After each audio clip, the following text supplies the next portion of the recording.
Salam Bapak Ibu dan Saudara dimanapun berada. Salam sehat dan tetaplah bersemangat. Hari ini kembali kita akan belajar dari Katekismus Heidelberg. Ada satu buku untuk saya rekomendasikan agar kita dapat membacanya dan mempelajarinya. Buku yang ditulis oleh G.I. Williamson yang menjabarkan tentang pertanyaan dan jawaban dari Katekismus Heidelberg. Buku itu sudah diterjemahkan dalam bahasa Indonesia dan sudah diterbitkan oleh penerbit Momentum. Bapak Ibu dapat membelinya atau mendapatkan dari perpustakaan untuk membaca dan mempelajari buku ini. Ini bermanfaat untuk kita dapat menelusuri jejak sejarah, prinsip pengertian dari semua pertanyaan dan jawaban. Bapak Ibu Saudara yang kekasih di dalam Kristus, hari ini saya kembali akan menjelaskan pertanyaan-pertanyaan dari Katekismus Heidelberg.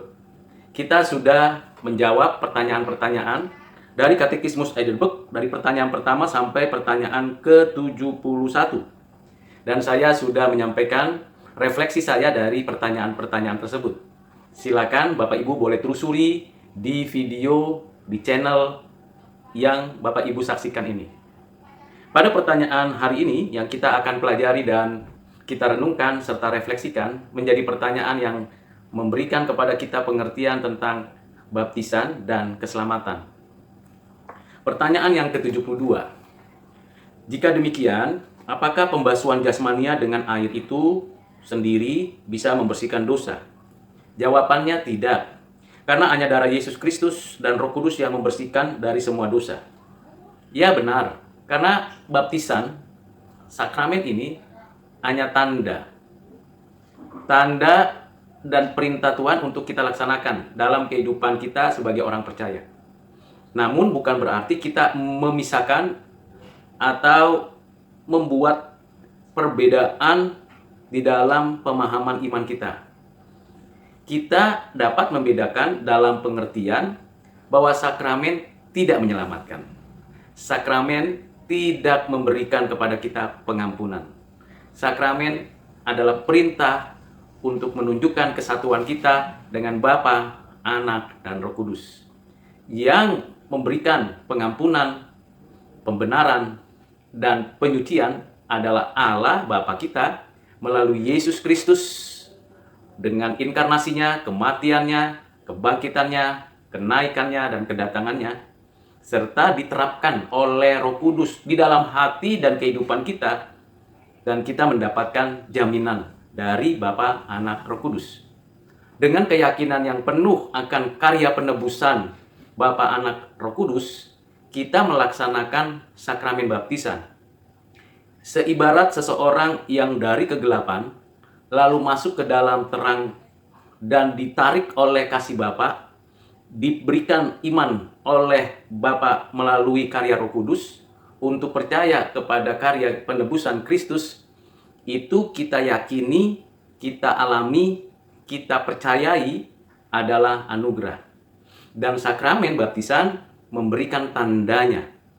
Namun kita harus menyadari bahwa tidak ada jaminan bahwa kalau ada seseorang menerima sakramen baptisan berarti orang tersebut sudah dilahirbarukan oleh Roh Kudus. Sebaliknya, orang yang sudah dilahirkan oleh Roh Kudus dalam masa hidupnya menyatakan imannya melalui tanda sakramen baptisan. Dengan kata lain, sakramen baptisan tidak pernah menyelamatkan. Pertanyaan yang ke-73, jika demikian, mengapakah Roh Kudus menyebut baptisan sebagai permandian kelahiran kembali dan pembasuhan dari dosa-dosa? Jawabannya, Allah berkata demikian, bukannya tanpa alasan yang kuat, yaitu bukan hanya untuk mengajari kita dengan itu, bahwa sebagaimana kotoran pada tubuh dihilangkan dengan air, demikian juga dosa-dosa kita dihilangkan dengan darah dan Roh Yesus Kristus. Tetapi khususnya untuk memastikan bagi kita dengan jaminan dan tanda ilahi ini, bahwa kita secara rohani dibersihkan dari dosa-dosa kita, senyata kita secara jasmania dibasuh dengan air. Ini untuk menggambarkan bagaimana melalui air yang disimbolkan itu, dosa kita, kesalahan kita, semuanya dibersihkan dengan darah Yesus yang diterapkan oleh Roh Kudus di dalam hati kita. Roh Kudus membersihkan semua kotoran dari diri kita dengan darah Yesus.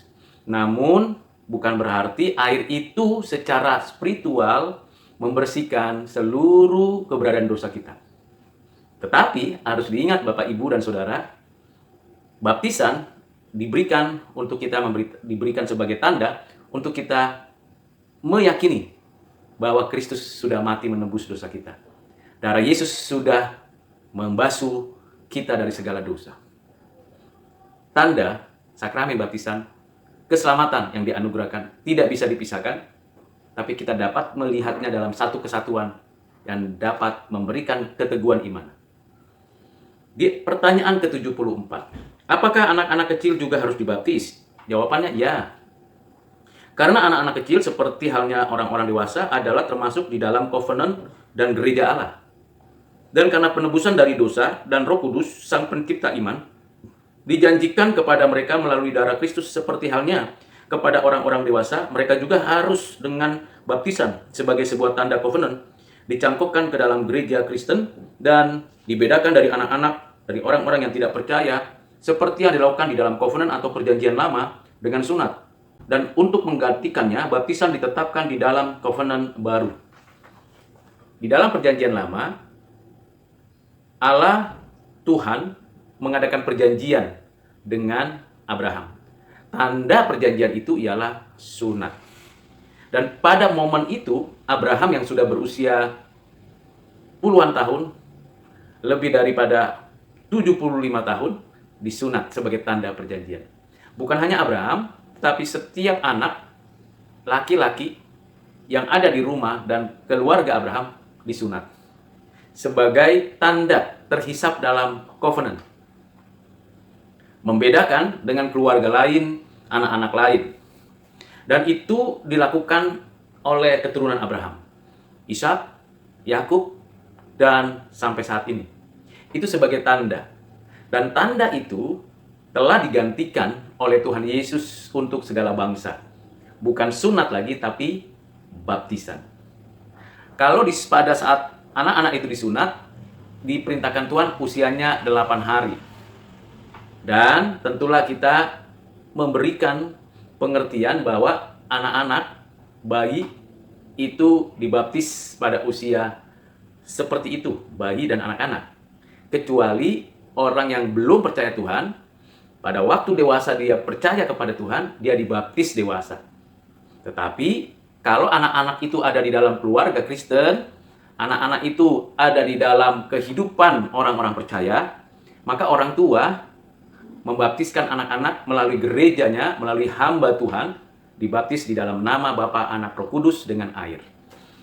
Dengan demikian, apa yang di dalam perjanjian lama dilanjutkan dalam perjanjian baru, tandanya terhisapnya anak-anak di dalam persekutuan orang percaya. Namun, di dalam perjanjian lama, tanda sunat hanya untuk laki-laki dan bagi orang Israel. Bagi keturunan Israel, keturunan Abraham, Ishak, Yakub. Tetapi baptisan bukan hanya untuk laki-laki, tetapi juga untuk perempuan. Bukan hanya untuk anak-anak, tetapi juga untuk orang dewasa yang belum di dalam keluarga orang percaya. Dan baptisan dilakukan atau dapat dikerjakan untuk orang-orang yang ada di antara bangsa-bangsa. Bukan hanya untuk orang Israel atau keturunan Yahudi, tetapi untuk orang-orang dari segala bangsa. Kita sebagai orang percaya tidak lagi disunat dan tidak perlu mengikuti sunat, karena sudah diganti dengan baptisan air di dalam nama Bapa, Anak, Roh Kudus. Dan satu kali. Tidak ada sunat 2 kali. Yang ada 1 kali. Demikian juga ketika seseorang dibaptis, pada waktu masih bayi, masih kecil, atau orang yang belum percaya kepada Kristus lalu dibaptis dewasa, itu hanya 1 kali. Di dalam nama Bapa, Anak, Roh Kudus dengan air. Tentulah yang membaptis pejabat gereja, hamba Tuhan yang diperkenan oleh Allah. Dan ingat, Bapak Ibu Saudara, sakramen ini perintah Tuhan. Memang kata baptisan itu artinya diselamkan. Diselamkan berarti dipersatukan, dijadikan satu dengan Bapa, Anak, Roh Kudus.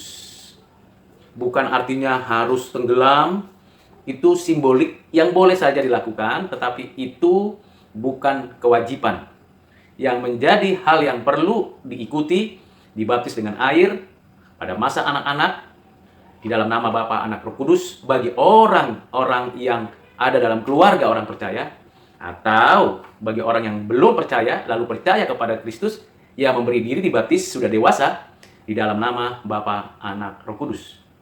Keluarga yang sudah dibaptis di dalam nama Bapa, Anak, Roh Kudus, dan ia baru dibaptis setelah dia dewasa karena dia baru percaya, maka anak-anaknya pun ikut dibaptis, dan tentulah anak-anaknya perlu mengikuti apa yang diperintahkan Tuhan.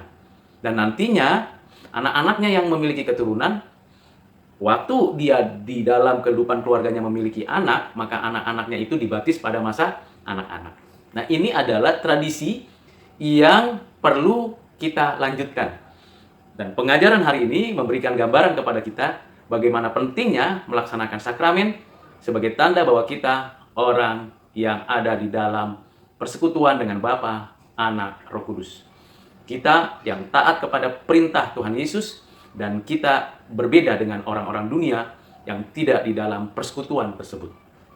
Kiranya pelajaran hari ini dapat menolong Bapak, Ibu, dan Saudara untuk mengerti pentingnya baptisan kudus dan keselamatan. Tuhan Yesus memberkati kita. Amin.